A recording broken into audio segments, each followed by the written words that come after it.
Live. Hello and welcome to Six Figure Dog Business. I'm doing this a little bit different today.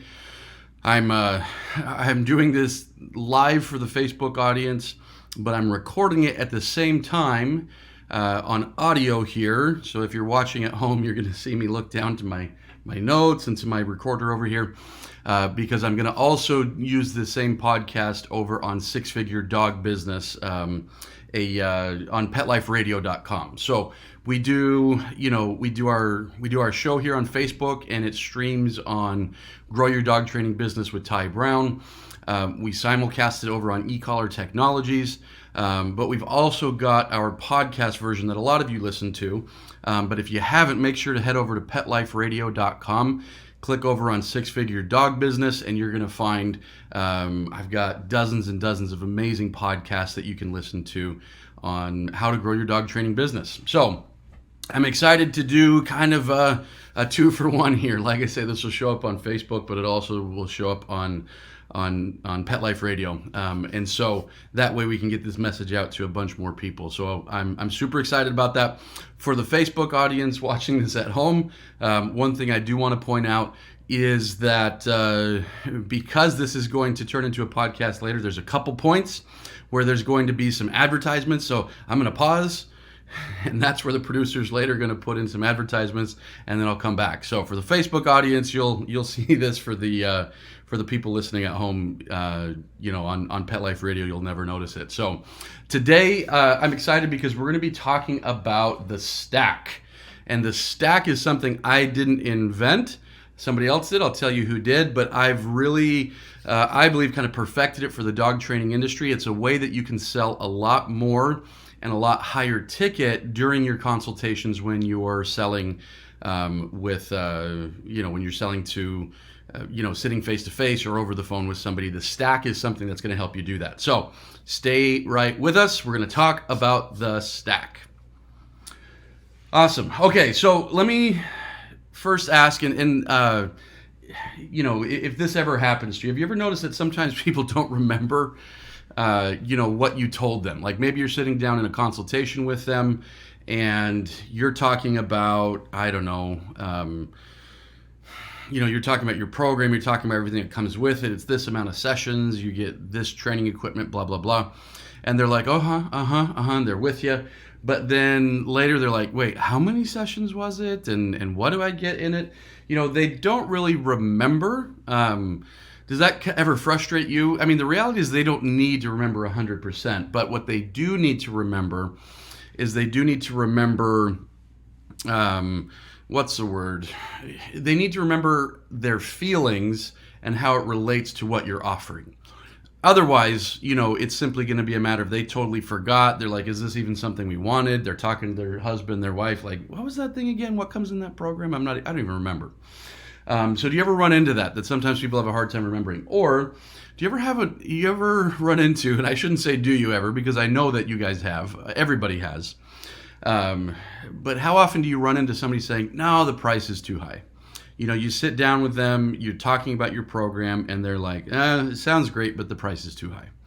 And so you know that you need to build more value into your presentations. You need to build more value into your sales process, but you're just not quite sure how to do that. What else do you say? What else do you do to build value? So we're going to solve that today with the stack, essentially. And so the stack, what it is it's something that, I don't even know if he invented. In fact, I don't think he invented it. I remember him talking about when he started to use it. But there's a guy named Russell Brunson, and I think he said that Armand Morin taught him. Anyways, Russell Brunson, he's the owner of ClickFunnels. I don't know if you guys have ever looked at ClickFunnels. It's a really cool software. We've used it for a long time. But even before he had ClickFunnels, he was a big name in internet marketing. I remember buying one of his products, 10, 11 years ago. And so he's been doing internet marketing for a long time, been kind of one of these in the guru space, right?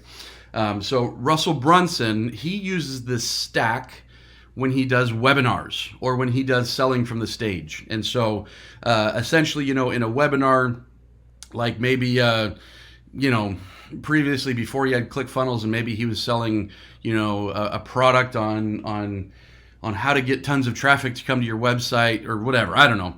He would do a webinar showing this, this, and this, and then he would do a stack at the end.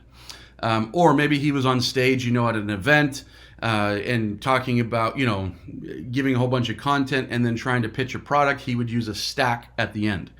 And so when I heard him teach about the stack many years ago, I don't remember, it's 5-6 years ago, it was in that context, right? Of a webinar, of a seminar, of a speech on a stage, things like that. It was in that context. But I realized as I was listening to it, I was like, you know what? I think this would work really well for selling dog training, because dog training is a big ticket item. There's multiple facets to it. And so I think this is something that would work really well.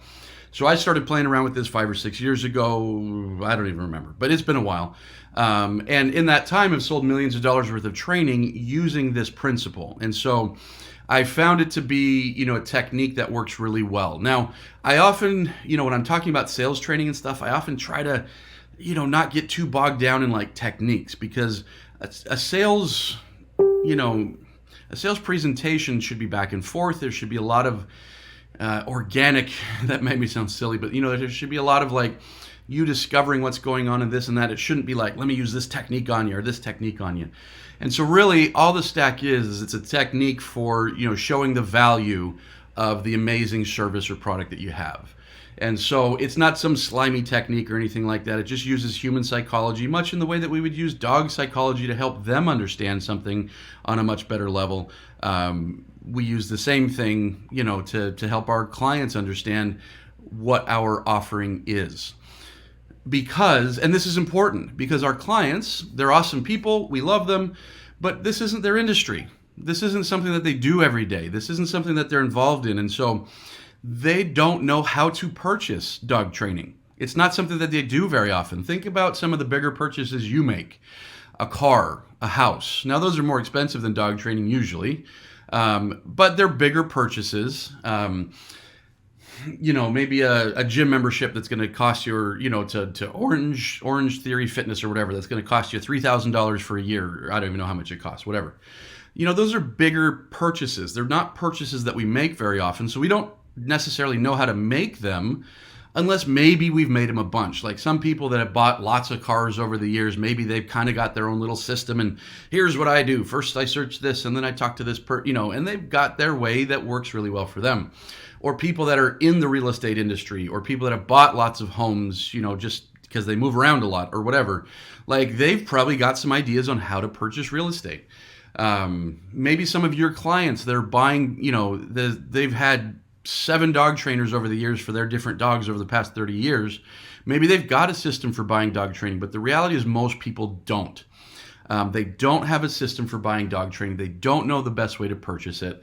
And so when somebody doesn't know how to purchase something, they tend to focus on things that are immaterial. They tend to focus on price. They tend to focus on location. They tend to focus on how much they like the person they're talking to. And that's important. Like all of these things are important. Price is important. Location is important.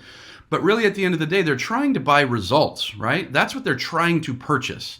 And so if they're trying to purchase results and all they think about is price, they could very well go wrong. If they're trying to purchase results and all they're thinking about is location, all they're thinking about is how much they like the guy, all they're thinking about is, how many hours the training is going to be, how many sessions it's going to be, whatever it is, when they're thinking about just those things, it leads them down a path where they're no longer thinking about results and they're thinking about factors that aren't as critical to the process of buying these results that they're hoping to buy.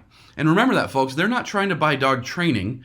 They're trying to buy results. They're trying to buy a better life. They're trying to buy more freedom. They're trying to buy less destruction. That's what they're trying to buy. They're not out there trying to buy dog training. Almost nobody wants to buy dog training. There's dog nerds out there who really get into dog training and stuff, and they're like, ooh, I want to go do agility classes because I just want to buy an activity of training. There's plenty of those folks out there, but most people that I'm talking to right now, most dog trainers, their bread and butter, the way that they earn their living, the way that they make their money is not from people looking to buy dog training, but from people looking to buy results. So remember that. That's super critical, because the messaging that dog trainers get involved in is they're trying to sell dog training rather than trying to sell results. And there's a big difference here. And the stack is one component, one piece of how you can better sell results rather than, time, price, location, stuff like that. So the stack is just one way to kind of help them understand how to buy training, and sometimes get to the point where they realize that you're not the right trainer for them. And that's a good result as well from a sales conversation, is somebody that is a perfect match for you comes to such a strong realization through certain techniques like the stack, that they're like, yes, I must use you. And then on the flip side, other people come to a strong realization of, this guy is not for me, or this program's not for me. I'm not going to buy. Both of those are very good. The best, obviously, is a great person that's a great match that's ready to buy. That's the best. But it is good to find somebody that's not a good match and help them realize that.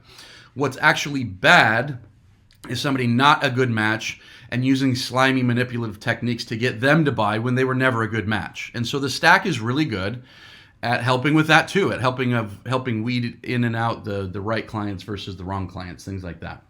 So that's what we're going to get over, go through today. Again, I'm sure you can find a bunch of YouTube videos with Russell Brunson talking about the stack. I'm going to talk about it as it relates to dog training specifically, because I've taken his method and I've applied it to dog training. And like I say, I like to think there's no such thing as perfection, right? But, we've come close to perfecting how to do this in the dog training industry. So we're going to talk about that. Now, before we even get to the stack, so essentially what the stack is how we present our solution and price to the potential client, to the prospect. Before we even get there, it's super critical to understand how to do is we need to find what's going on. We need to find what's going on with the owner and their dog, obviously, the owner and their dog. We need to know what the situation actually is. Now, this is one thing that we cannot take at face value, because the owner does not know what's going on with their dog in almost all cases. And I don't want this to sound rude or like a jerk, because we love our clients and we respect our clients, and our clients are great people and they're intelligent people. But again, like I've been mentioning, they are not in this industry. So they don't know what their problem is. They know what their pain is, but they don't know what's causing that pain. They know the behaviors the dog's doing that cause the pain, but they don't know what's causing that. Does that make sense? And so they think they know, and oftentimes, like, how many times are you talking with somebody and they're like, oh, I know it's just because I need to socialize him more. It's like, they've got this dog who's trying to attack every dog and rip its head off. And they're like, well, I just need to get him to the dog park more. Like, they think they know what their problem is, but you're like, no, don't go to the dog park more. That's the worst thing you could do. Just as an example. But there's tons of those examples around with training, and when we're in the middle of these sales conversations and things like that. But to reiterate, our clients don't know what's going on. They can't. If they were intimately understanding of their problem, they would be the expert, because and they wouldn't need you. Because in order to be able to fix these problems, you have to understand in depth what those problems are, what causes them, and what their solutions are. Therefore, you're the expert. And so, like I say, you might be kind of like a car guy, but there's experts that know way more than you. So if you go to that, if you're a car guy because you've been tinkering with cars your whole life, and you go to the guy who's like this super, just like genius engineer, and you're like, look, I've got this problem with my car. I know what it is. Like, you don't. Otherwise, you're not sitting in, you're not meeting with that engineer trying to get his advice on what to do to fix it. You don't know what's going on. So like I say, when I say that our clients don't know what's going on, it's not a knock against them. All of us are like that in various areas of our life. In fact, in probably most areas of our life. I look at what my life entails. It entails living in a home with a yard. I can't fix a darn thing in this house. Literally, if it's more than a light bulb, my wife calls the handyman. I probably could do the yard, but I don't. Because for me to mess with lawnmowers and hedge trimmers and who knows what, like it's just outside of stuff that I want to do, stuff that I'm good at, things like that.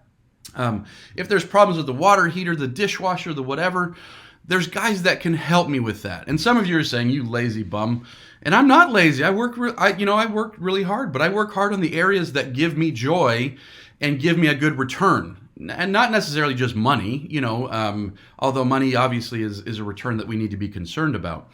But I work on the areas that I'm good at. And so all of us are like this. So just recognize that. Now, you might be super handy, so that's not your thing. But you might be that dog trainer that's super handy, can fix a car, can fix a house, can fix a dog, can fix all these things. But you might need to come to a guy like me for help with fixing your marketing and your sales, for example. All of us, there's areas that we just are not the expert. So we don't even know how to talk about our pain and our problems in a way that makes sense to an expert, simply because we can't articulate it because we don't know what the problem is. I'll give you an example. This was a phone call I was on the other day. I think we ended up selling this guy training. I'm pretty sure we did.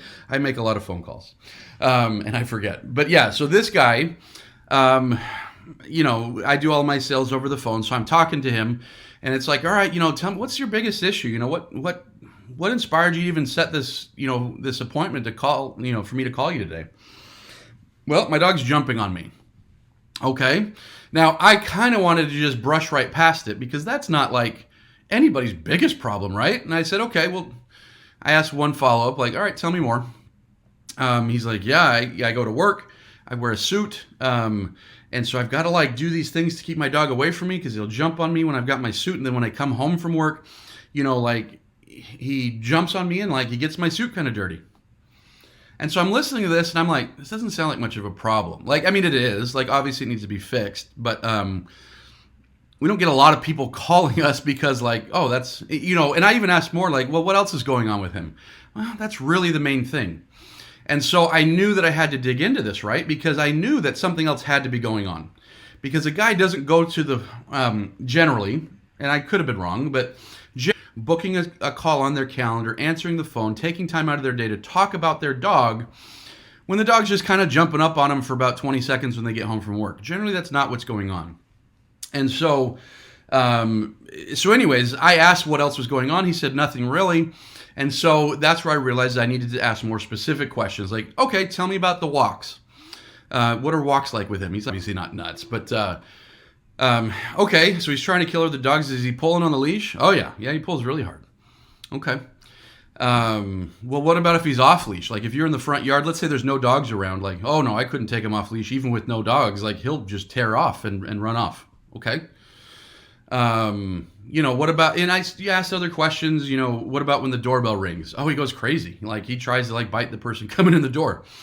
And so, to me, this was such a strong illustration of the human psyche and probably my own psyche as well. So why did he tell me that the only problem was jumping when that's a minuscule problem that can be solved in about 2 minutes? And all of his other stuff is an enormous amount of work and are way bigger problems. And anybody would recognize that on the spectrum of problems. Anybody would look at that and say, wow, his aggression is a way bigger problem than the jumping. And frankly, what it boils down to is this. He had found workarounds for his other problems. He walked the dog at 11 o'clock at night, didn't let him off the leash. And frankly, people don't come over to his house very often. And so while those were major issues that spoke to a dog, spoke of a dog who had no impulse control, no, tons of anxiety, all sorts of stuff going on. He had found workarounds. So he didn't deal with those things every day. Those things are still sitting there in the dog. You and I both know that. All those issues are still sitting there in the dog. In fact, it's part of the reason the dog's jumping so much is he has no impulse control, has no obedience, has no respect for his owner. So the issues are actually related. But he doesn't deal with those issues on a daily basis. And so the human mind tends to think about the things that we deal with all the time. So because he doesn't deal with aggression every day, he doesn't see it as a big problem. Because he doesn't deal with the dog running off every day, he doesn't see it as a big problem. Because he doesn't see, the dog freak out every day when the doorbell rings, he doesn't see it as a big problem. He does see the dog jump every day. Now, what happens is, again, the human psyche, the dog is jumping every day, but the dog was also doing other stuff. He's getting on the counters. He doesn't listen overall, all this stuff that the dog doesn't do. But the only way he knew how to articulate that was he's jumping on me. So he knew that there was a problem because it just felt off. His whole relationship with the dog felt off, but he didn't know how to explain it. So the only lifeline he could look for was he jumps on me, because that's what he's dealing with every single day. Does that make sense? Why he did that. So that was one of the more extreme examples I've seen, but that's the case with almost all the dog owners. They don't know how to articulate the problems that are going on. They found certain band-aids for other issues. And so what happens is they tend to just focus on the stuff that is just in front of them every day. And sometimes that's the big stuff. They're trying to walk the dog every day, and the dog's pulling and lunging, and that is their big issue. And they were right. They don't know what's causing it necessarily, but that was their big issue. Or sometimes they say jumping when it's a whole other issue. So we have to figure out what the real issues are and what they're causing, the problems and the pain they're causing for the owners. Because this guy, when I started painting a picture for him of what would it be like to just walk during the day and to be able to go to the farmer's market and to be able to go to the vet. He hadn't been to the vet in a long time because he couldn't take the dog. To be able to go to the vet, to be able to go to the pet store, what would that be like? And suddenly I'm painting a picture for him of what life could be like. Oh my gosh, he started recognizing his pain right there. I can't do these things because this dog's a little bit out of his mind. He hadn't thought about that before. He had just thought about the jumping. And so he, as we went on in the conversation, he recognized what his pain points really were. So by the time I got to the stack, it could make a whole lot more sense, and it's going to be that much more powerful. Now, you haven't heard the stack, but hopefully that makes sense, this part that I'm talking about here. Our job is to get to the bottom of this, ask those questions, and ask those questions and figure out what the real story is. Not the surface level story that they tell us, but the real story. And not only us understand, but for them to understand what the real story is. So hopefully that makes sense. Okay. Now I want to tell you about the stack, but for PetLifeRadio.com and our show there, I'm going to take a quick break. It's just going to be about 2 seconds for you Facebook folks, because then we'll just edit over here. But for Facebook folks, it'll be about 2 seconds, and we'll be right back. All right, we're back. Simple as that.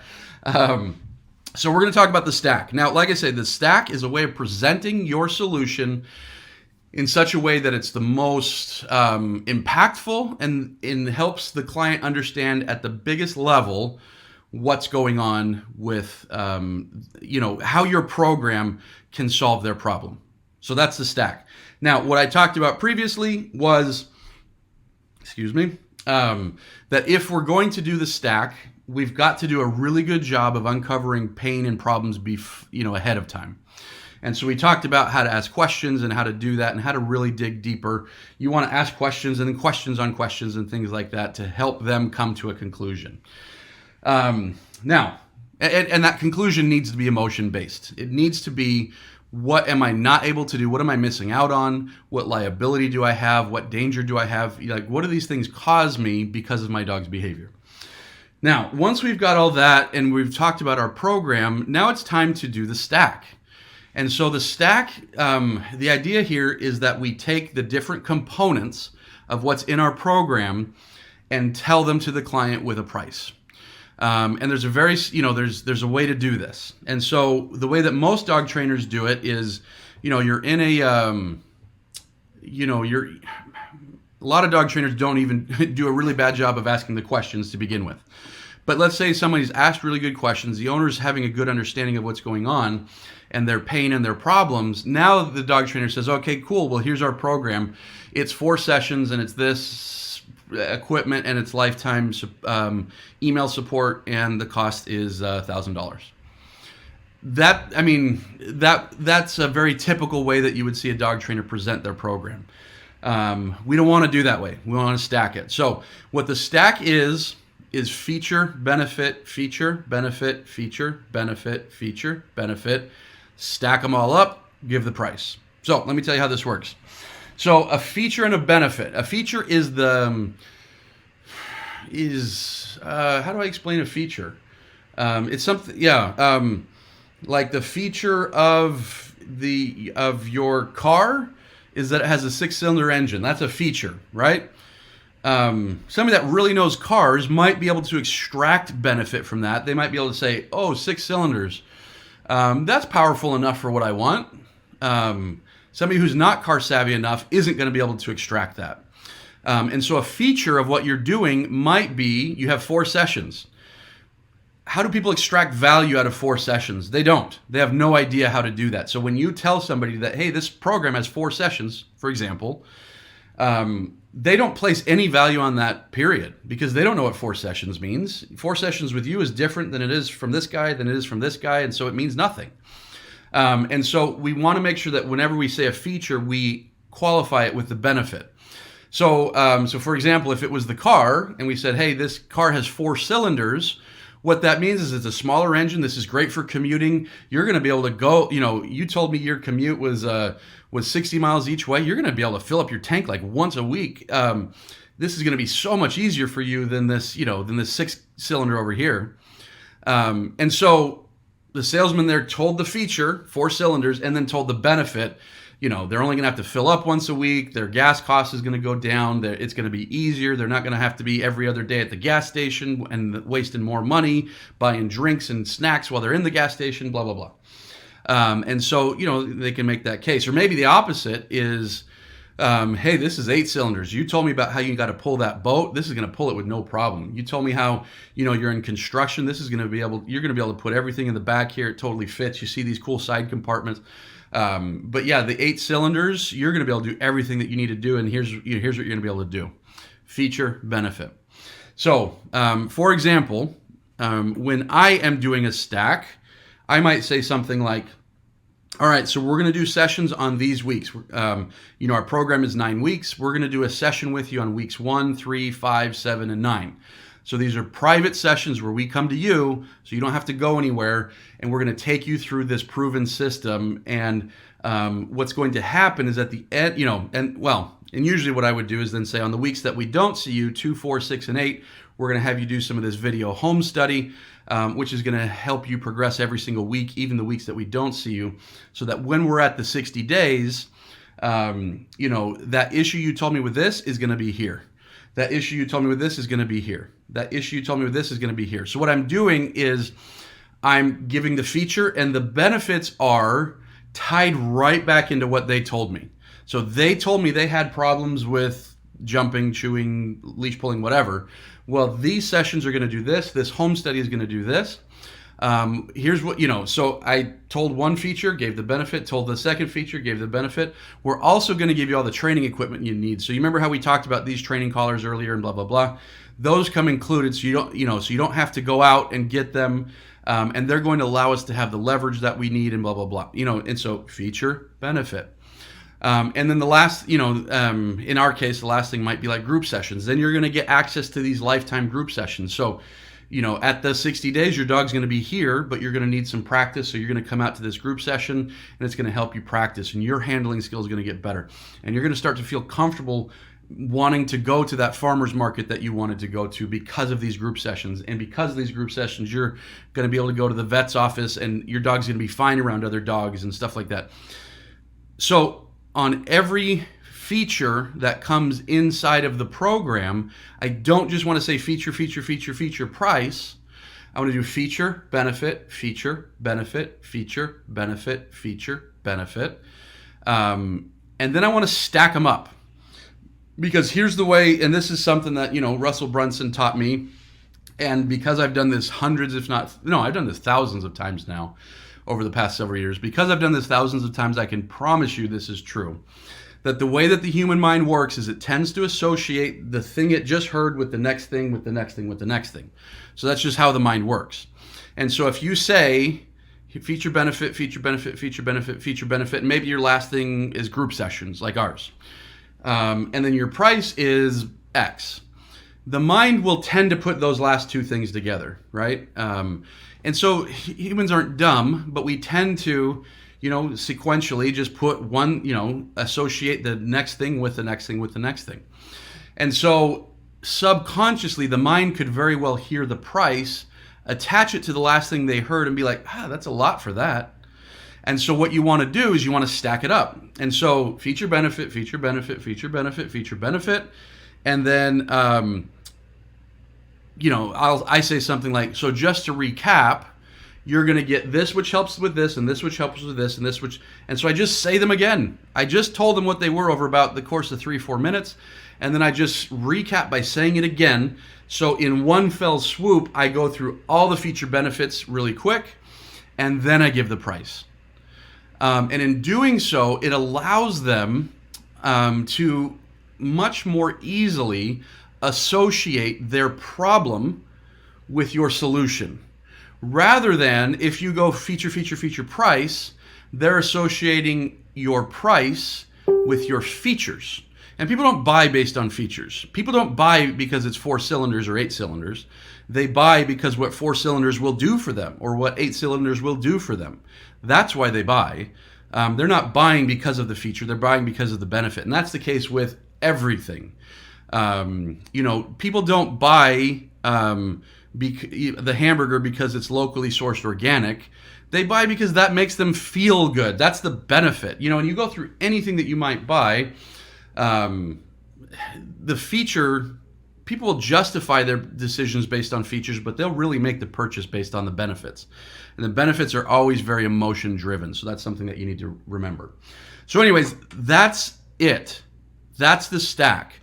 Now by itself, it's a good thing to do, but it's so much more powerful if you do a really great job over here figuring out their pain, helping them understand the depth of their pain, and then bringing them through a process of seeing your program and then stacking the features and benefits and then presenting the price. So when you do something like that, like I say, it does a great job of leaving all the, of leaving all of the emotional decision making on the important things like, wow, all of these things are exactly what are going to help me solve my problem. Not, well, he's only got 4 sessions. Is that good enough? Because they have no idea.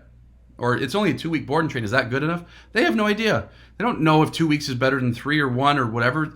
This is not their area of expertise. You're the expert. And so it's your job to keep their mind focused on the things that are most important. So, all right, hopefully that makes sense. I'm going to close up here, and I'm going to close for both Facebook and Pet Life Radio. So if you're listening on Pet Life Radio, make sure to go over to PetLifeRadio.com. Listen to all of our episodes at Six Figure Dog Business. And when you're done, listen to everything else. They got a ton of great content on there. Ton of awesome podcasts. And then for you folks on Facebook, make sure to tune in every Monday. We do the show. Watch for... you can watch it over on Grow Your Dog Training Business with Ty Brown. We've got a group and we've got a page, and we simulcast it on the page of eCollar Technologies. Thanks for watching or listening. Apply this with your business, apply this with your dog, and you will be happy. So thanks a bunch. We'll talk to you soon.